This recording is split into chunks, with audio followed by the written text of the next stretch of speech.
أشهد أن لا إله إلا الله وحده لا شريك له وأشهد أن محمدا عبده ورسوله أما بعد فأعوذ بالله من الشيطان الرجيم بسم الله الرحمن الرحيم الحمد لله رب العالمين الرحمن الرحيم مالك يوم الدين إياك نعبد وإياك نستعين اهدنا الصراط المستقيم صراط الذين أنعمت عليهم غير المغضوب عليهم ولا الضالين آمین۔ علم حاصل کرنے کے دو ہی ذرائع ہیں، اکتسابی اور وحبی یعنی الہامی، اور یہ اس کی کئی مثالیں گزشتہ کئی خطبات میں میں دیتا آیا ہوں۔ جہاں تک الہامی علم کا تعلق ہے، جب اس کا نزول ہوتا ہے اور جس پر ہوتا ہے تو بہت ہی کم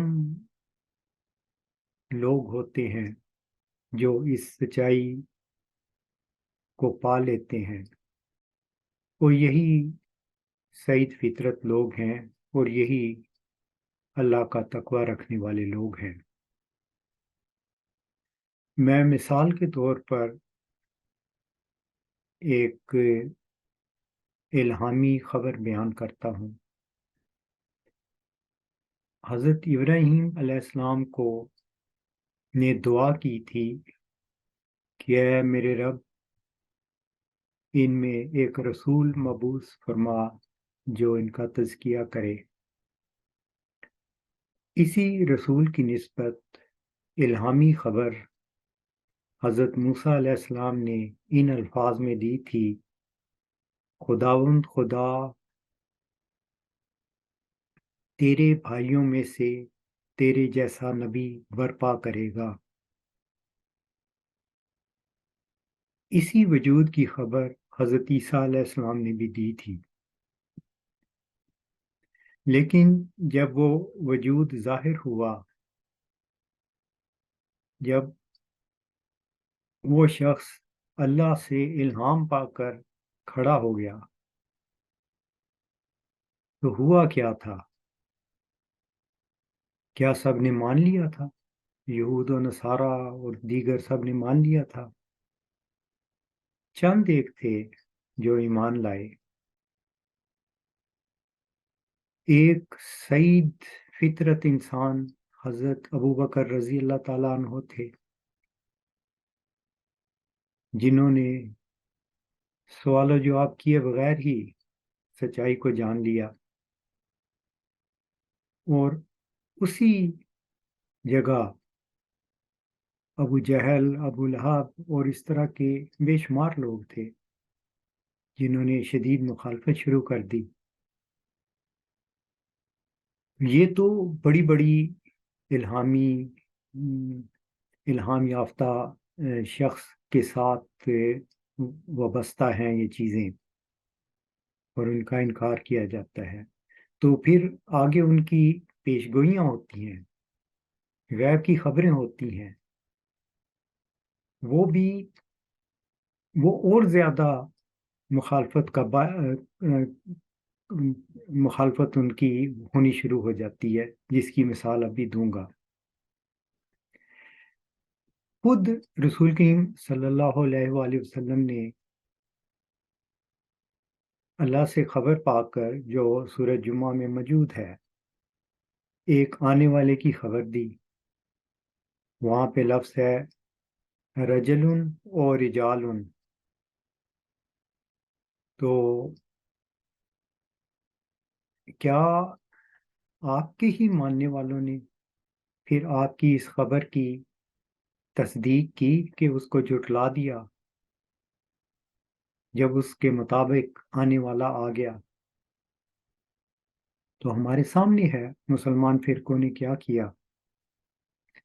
پھر وہی تاریخ دہرائی گئی کہ چند سعید روحیں اس سچائی کو پا گئیں اور باقی محروم رہ گئے اپنی ہی بدعمالیوں کی وجہ سے. اسی طرح ہم دیکھتے ہیں کہ مرزا صاحب نے بہت سی الہامی خبریں ہمیں دی ہیں. آج میں خاص طور پر ایک الہامی خبر جو آپ نے اپنی کتاب انجام آتم میں بیان کی وہ آپ کے سامنے رکھتا ہوں، اور پھر ہم دیکھیں گے کہ آپ کی ہی اس خبر کو آپ کے ماننے والوں نے اس کو کس طرح دیکھا اور کس طرح اس کو اور رنگ دینے کی کوشش کی. حضرت مسیح علیہ السلام فرماتے ہیں،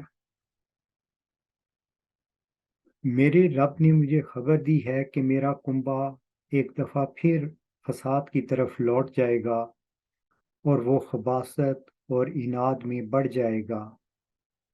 بس اسی دن رب العباد اپنا فیصلہ جو اس نے مقدر کیا ہے اس کو صادر فرمائے گا. اس کی عطا کو کوئی نہیں روک سکتا، اور میں دیکھتا ہوں کہ وہ اپنی پہلی خصلتوں کی طرف مائل ہو گئے ہیں اور ان کے دل سخت ہو گئے ہیں جیسے جاہلوں کی عادت ہے. انہوں نے خوف خدا کے ایام کو فراموش کر دیا اور وہ تکذیب اور زیادتی میں بڑھ گئے.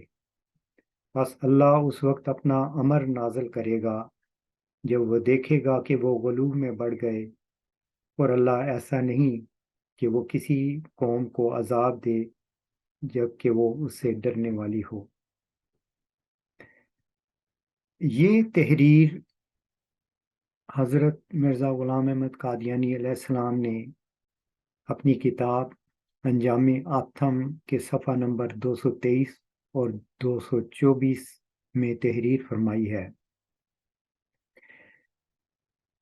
اصل عبارت جو آپ نے تحریر فرمائی وہ عربی اور فارسی کی ہے، اور اس کا اردو ترجمہ بعد میں کیا گیا.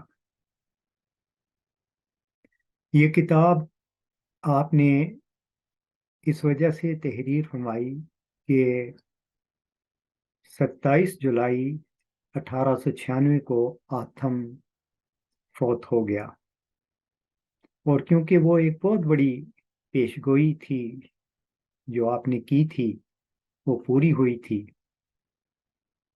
تو اس ضمن میں یہ کتاب تھی. لیکن یہاں پر ہم دیکھتے ہیں کہ یہ جو ذکر آپ نے فرمایا کہ میرا کنبہ، یہ اس سے کون لوگ مراد ہیں؟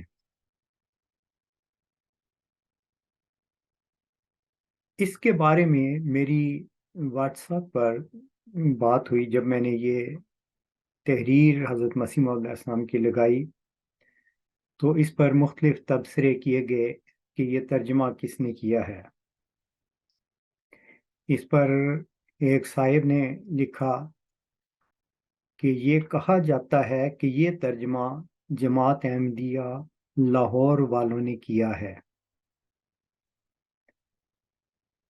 پھر ایک کومنٹ اس پہ اس زمانہ میں ہمارے سب سے بڑے مخالف اکرم محمود صاحب خالد واسطی انہوں نے کیا، اور اپنی فطرت کا اظہار جو ہمارے خلاف وہ رکھتے ہیں کھل کر انہوں نے اظہار بھی کیا. ان کے الفاظ یہ ہیں، یہ ترجمہ کسی جنبی الاصل پیغامی نے کیا تھا. یہاں پر بھی آپ دیکھ سکتے ہیں کہ وہ کس قدر حسد اور کس قدر مخالفت میں بڑے ہوئے ہیں. یہ ترجمہ کسی جنبی الاصل پیغامی نے کیا تھا جسے پیغامی النسل جنبی پھیلا رہے ہیں۔ ان میں سے کچھ کھوچل، کچھ حواس باختہ، کچھ اوج بجکڑ اور کچھ مرفوع قلم ہیں، جن کے اندر شرم، حیا، غیرت، حتیٰ کہ عزت نفس تک کا کوئی احساس موجود نہیں رہا۔ وہ ایک کذب بکتے ہیں، وضاحت ہو جانے کے بعد دوسرے پر آمادہ ہو جاتے ہیں، اس کے بعد تیسرا اور چوتھا۔ یہ ایک شیطانی چکر ہے جس کا وہ شکار ہیں، اور اب اپنی فریب کاریوں سے سامت الناس کو اسی چکر کا حصہ بنانے پر لگے ہوئے ہیں۔ آپ ان کی یہ عظیم الشان تحریر بھی دیکھ سکتے ہیں، تو میں تبصرہ اس پہ بعد میں کروں گا۔ فی الحال میں وہ مختلف میسیجز جو اس ضمن میں آئے وہ آپ کے سامنے رکھ رہا ہوں۔ پھر ایک اور صاحب نے لکھا، حضرت مرزا صاحب نے یہ کتاب لکھی جب آتھم 1896 میں مرا۔ اس وقت غالباً حضور کے ہاں صرف ایک بچہ تھا، اور وہ تھے خلیفہ ثانی، جو کہ غالباً 7 سال کے تھے۔ ابھی فیملی مکمل نہیں ہوئی، ابھی دعائیں مانگی جا رہی ہیں کہ خدا مجھے جو اولاد دے ان کو نیک بنا، اور پنجتن کی بنا بھی نہ پوری ہوئی کہ حضور نے ان کی بربادی کی خبر بھی شائع کر دی۔ اس کا مطلب ہے کہ جس نے بھی یہ نتیجہ نکالا وہ کوئی مخبوط الحواس ہے، کیونکہ حضور یہ سب کچھ محمدی بیگم کے پس منظر میں لکھ رہے ہیں، اور آگے چل کر احمد بیگ کا ذکر بھی ہے۔ اس لیے حضور کے اپنے خاندان پر اس کو چشمہ کرنا نہایت درجہ کی بد دیانتی اور بدماشی ہے۔ اچھا، اس پہ یہ پیغامات آپ کے سامنے رکھے، اور ان پیغامات میں اس کے علاوہ بہت سارے ہیں، لیکن خطبہ طویل ہونے کی وجہ سے میں چھوڑتا ہوں۔ یہ کہا جا رہا ہے کہ یہ جو تحریر ہے حضرت مسیح موعود علیہ السلام کی، یہ احمد بیگ کی نسبت ہے، ان کے گھرانے کے متعلق ہے، اور میرے پاس کیونکہ وہ سارے پیغام موجود ہیں، میں ثبوت کے طور پر کسی وقت بھی پیش کر سکتا ہوں۔ تو اس پر بعضوں نے اور بھی تبصرے کیے کہ جو اکرم محمود صاحب نے یہ کہہ دیا کہ بھی یہ احمد بیگ کے خاندان کے بارے میں کہا جا رہا ہے، تو اس پہ نصر اللہ صاحب جو ہمیشہ اس طرح اکرم محمود صاحب کے پیچھے چلتے ہیں جیسے ابو لہب کے پیچھے اس کی بیوی ہندا چلتی تھی کہ آگ بھڑکاؤ، میں ایندھن مہیا کروں تاکہ یہ ابو لہب اور آگ بھڑکائے۔ اس پر نصر اللہ صاحب کا ایک میسیج میں آپ کے سامنے رکھتا ہوں۔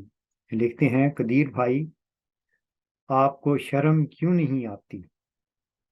آپ نے انجام آتم کی ایک تحریر کا سیاق و سباق چھپا کر اس کے صرف چند فقرے اٹھائے، اور اشیراتی، یہ حضرت مسیح علیہ السلام نے عربی تحریر میں یہ لکھا ہے، میرا قبیلہ کا غلط ترجمہ میرا کنبہ کر کے ایک گمراہی پھیلانے کی کوشش کی کہ گویا مسیح موعود علیہ السلام نے اپنی اولاد کے بارے میں کہا تھا کہ وہ خباثت میں بڑھ جائیں گے اور فساد کی طرف لوٹ جائیں گے۔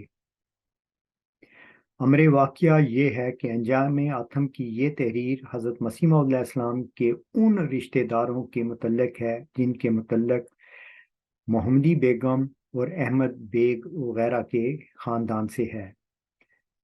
آپ کے پچھلے طرز عمل کو دیکھتے ہوئے یہ رائے قائم کرنا بھی بعید از قیاس نہیں کہ آپ نے حقیقت حال کا علم ہونے کے باوجود دانستہ طور پر دھوکہ دہی، مکاری اور فریب سے کام لیتے ہوئے مرزا محمود صاحب کے بارے میں اپنے خبث باطن کا اظہار کرنے کے لیے مسیح موعود علیہ السلام پر بھی اپنی تہمت کی نجازت پھینک دی ہے۔ آگے ان کے تحریر لمبی ہے، میں یہاں پہ چھوڑ دیتا ہوں۔ اب میں نے ان سے جواباً کہا، کیونکہ اس میں نصر اللہ صاحب نے کافی زیادہ بڑھ کر باتیں کی کہ ابھی گالیاں دینے آ جائے گا میری نسبت، اور اکرم محمود نے تو گویا بس عبد القدیر کو تہس نہس کر کے رکھ دیا ہے۔ اس طرح کی بہت سے میسیجز تھے، اور بڑے خوش تھے کہ پتہ نہیں ہم نے کون سا مارکا مار لیا ہے۔ تو میں نے ان کو ایک میسیج بھیجا کہ آپ کی حالت نون لیگیوں کی طرح ہے، آپ کو کوئی خبر ملتی ہے جیسے کہ یہ احمد بیگ کی بات آپ نے پکڑ لی، خوش ہو جاتی ہیں، مٹھائیاں کھانا شروع کر دیتے ہیں، بعد میں پتہ چلتا ہے کہ اس کی حقیقت تو کچھ اور تھی۔ میں نے کہا آپ کا وہ حال ہے۔ پھر چند دنوں کے بعد میں نے 3 سوالات ان کے سامنے رکھے کہ اگر آپ کی بات کو مان لیا جائے تو پھر ان 3 سوالات کے جواب دیں۔ اب وہ سوالات میں آپ کے سامنے رکھتا ہوں۔ اس کے پس منظر میں یہ بات بتانا چاہتا ہوں جو کہ بہت اہمیت کی حامل ہے۔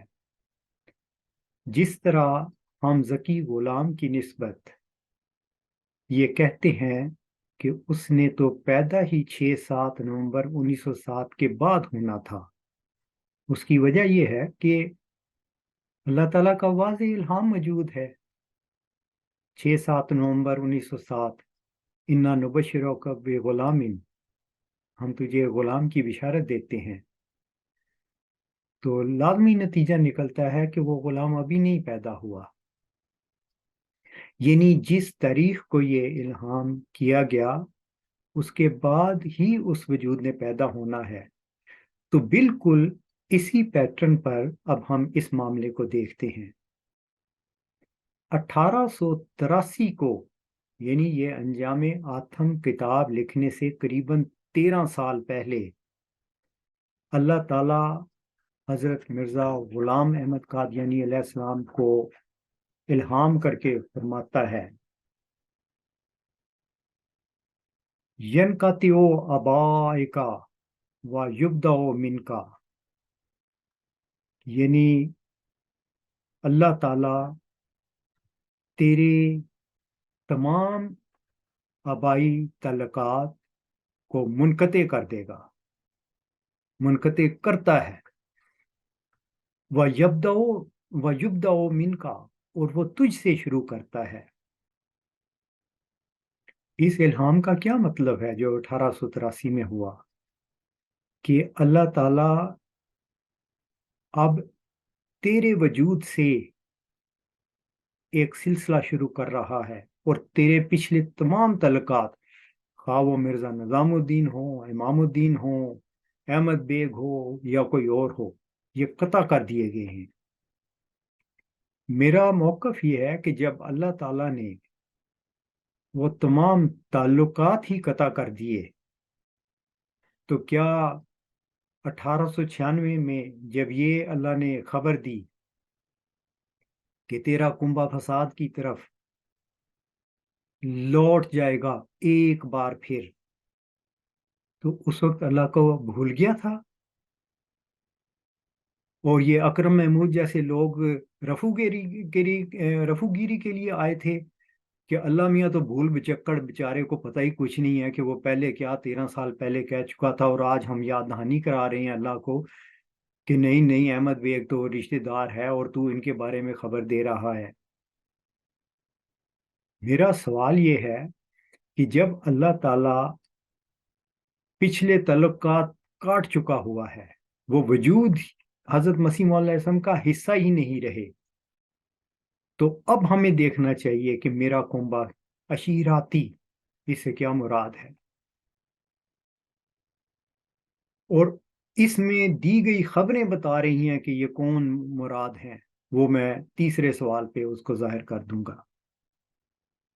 تو میرا کہنے کا مطلب یہ ہے کہ اللہ تعالیٰ نے جب 1896 میں خبر دی کہ حضرت مسیح علیہ السلام کا کنبہ فساد اور اناد اور خباثت میں ترقی کرے گا، تو اللہ تعالیٰ کے ہاں 1883 سے ہی باقی تمام رشتے کٹ چکے ہوئے تھے، ان کا حضرت مسیح علیہ السلام سے کوئی تعلق نہیں تھا، اس لیے ان کو بیچ میں شامل کرنا درست نہیں ہے۔ تو سوال یہ ہے کہ کیا اللہ تعالیٰ بھول جاتا ہے کہ میں نے پہلے 13 سال پہلے کیا کہا تھا؟ دوسرا سوال میرا یہ ہے کہ اس میں واضح طور پر لکھا ہوا ہے کہ میرا کنبہ ایک بار پھر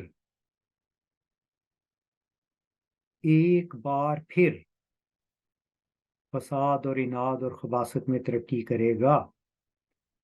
یہاں پر بھی یہ دیکھ لیجئے کہ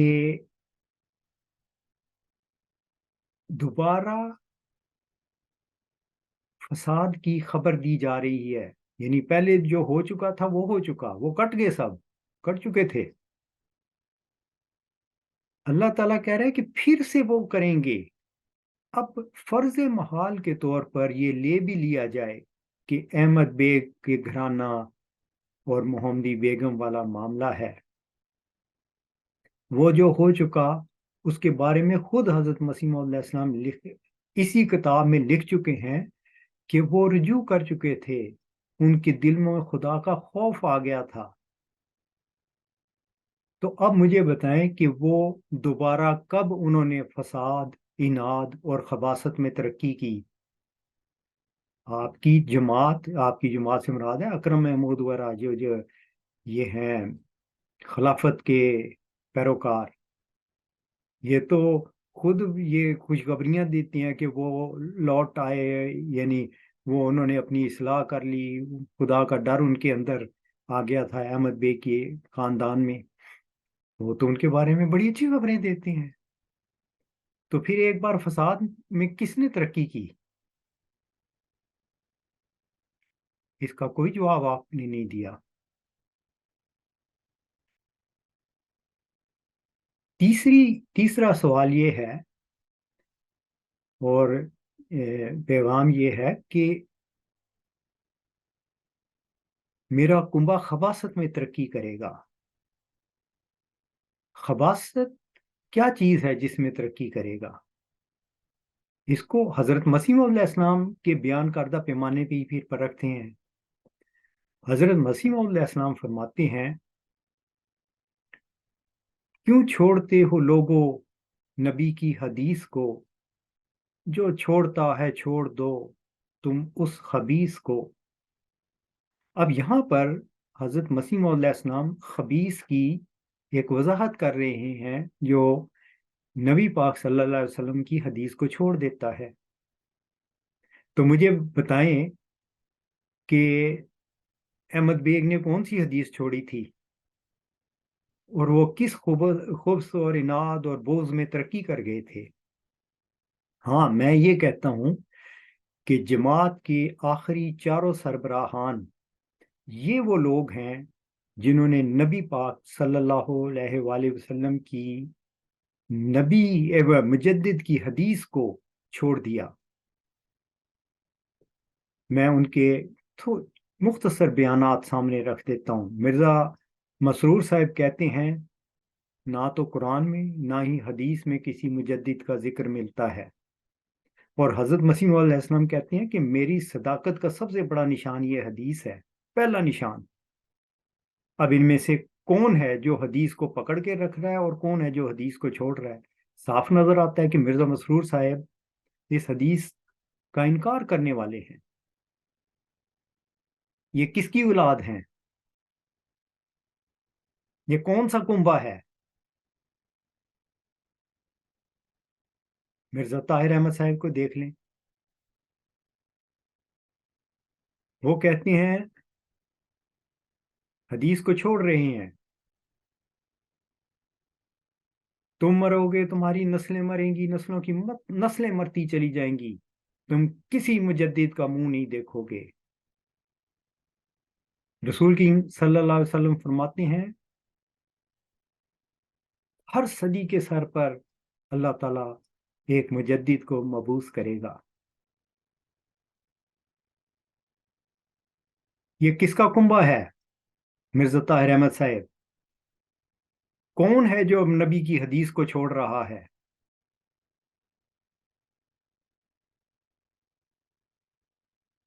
مرزا ناصر احمد صاحب۔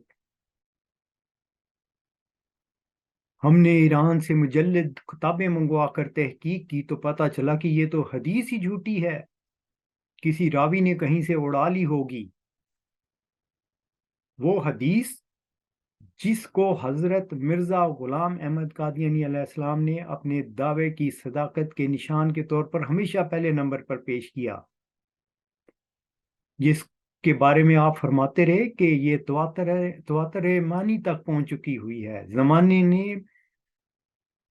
اپنے تغیرات میں اس کو ظاہر کر دیا ہوا ہے۔ مرزا ناصر احمد صاحب کہتے ہیں کہ یہ حدیث ہی جھوٹی ہے۔ کون چھوڑ رہا ہے نبی پاک کی حدیث کو؟ یہ احمد بیگ ہے کہ مرزا ناصر احمد صاحب ہیں؟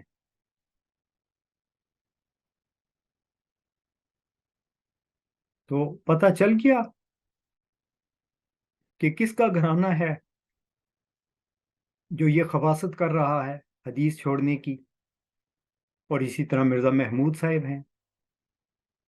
خلیفہ تو خود مجدد سے بڑا ہوتا ہے۔ یہ سارے وہ ہیں جنہوں نے وہ غلط کام کیے جس کی خبر دی گئی تھی کہ یہ فساد اور خباثت میں ترقی کریں گے، اور یہی وہ گھرانہ ہے جو اس کا مصداق ہے۔ پھر اس میں ایک آتا ہے اناد میں ترقی کرے گا۔ میں اس کی ایک زندہ مثال آپ کے سامنے کھڑا ہوں۔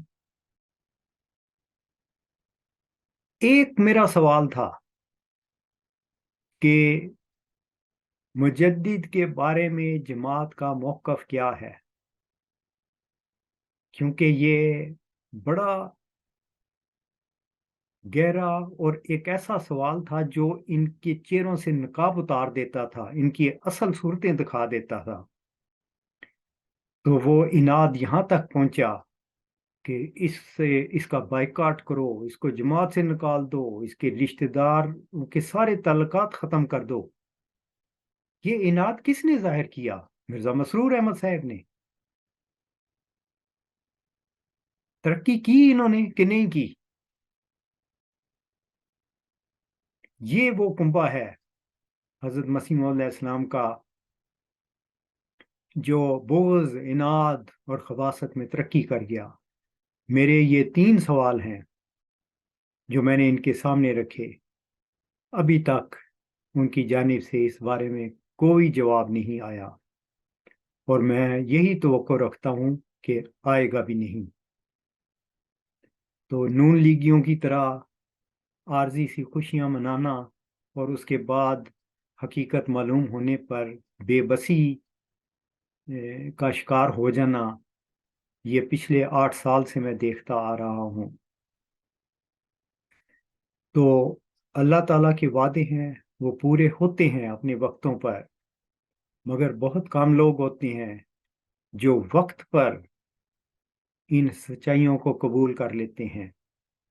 اور یہ سچائیاں قبول کرنا ایک موت قبول کرنا ہے، لیکن اسی موت کے بعد انسان کو ایک نئی زندگی ملتی ہے۔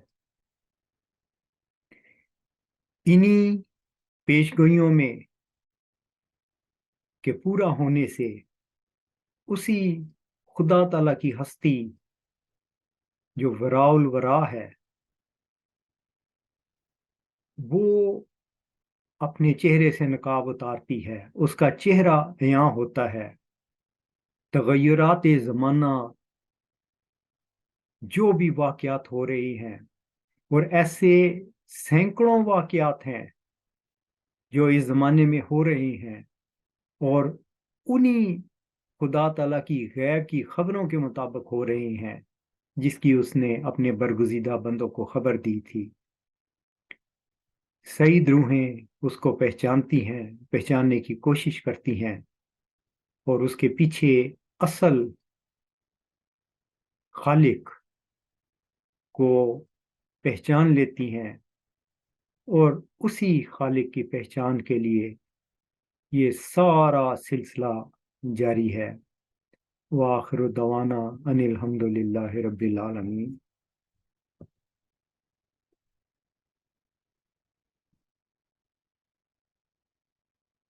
الحمد للہ نحمده ونستعینه ونستغفره ونؤمن به ونتوکل علیہ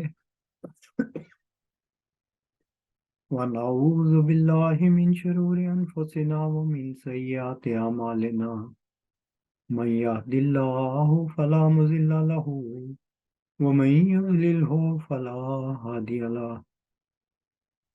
ونشهد ان لا الہ الا اللہ ونشهد ان محمدا عبده ورسوله۔ عباد اللہ رحمكم اللہ، ان اللہ یامرکم بالعدل والإحسان وإیتاء ذی القربى وینہی عن الفحشاء والمنکر والبغی یعظکم لعلکم تذکرون۔ اذکروا اللہ یذکرکم وادعوہ یستجب لکم ولذکر اللہ اکبر۔